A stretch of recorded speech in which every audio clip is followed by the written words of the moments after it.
ce n'est pas Monsieur Achraf Hakimi et ce n'est pas non plus moi, son avocat, qui avons écrit des messages SMS en projetant de le dépouiller. Chope les codes et tout, on va le dépouiller. Ce n'est pas Achraf Hakimi qui a rédigé ces messages et ce n'est pas non plus Achraf Hakimi qui a tenté de dissimuler ces messages à l'autorité judiciaire. Alors lorsque l'on sait à quel point les footballeurs et notre histoire judiciaire est remplie d'exemples sont des cibles de ce type de chantage ou d'extorsion, il est bien naturel qu'on se pose la question et que la question ait été posée d'une éventuelle manipulation. C'est important de contextualiser ces messages. Effectivement, cette jeune femme, ce soir-là, elle dîne avec des amis avant de se rendre chez Achraf Hakimi, qui lui commandera d'ailleurs lui-même le VTC.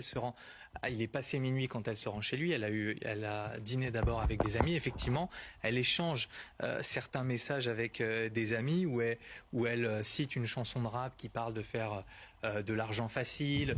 Une de ses amies lui dit chope les codes et tout, on va le dépouiller, on est des meufs de la Caillée, je cite sous-entendu des femmes, elle dit des femmes fatales, des femmes prêtes à le dépouiller, mais elle s'en est expliquée aux policiers, elle assure que c'était une conversation sur le ton de l'humour, elle comme son amie avec qui elle avait cette conversation. Alors, elle assure que c'était sur le ton de l'humour, sauf que cette conversation, elle a duré plus de 20 minutes, que ces messages que vous avez rappelés ne sont assortis d'aucun émoticône qui rigole d'un LOL ou d'un MDR, pour reprendre le langage des jeunes. Et lorsque l'autorité judiciaire a demandé à cette partie civile de remettre son téléphone pour exploitation, afin précisément de s'assurer qu'il n'y avait pas d'arrière-pensée de sa part, eh bien elle a refusé, de la même manière qu'elle a refusé, et c'est tout de même singulier, de donner le nom d'une des personnes avec qui elle a dîné dans les heures qui ont précédé sa venue chez Monsieur Achraf Hakimi. Donc de nouveau, voilà autant d'éléments objectifs de ce dossier qui permettent à la défense d'Achraf Hakimi que je représente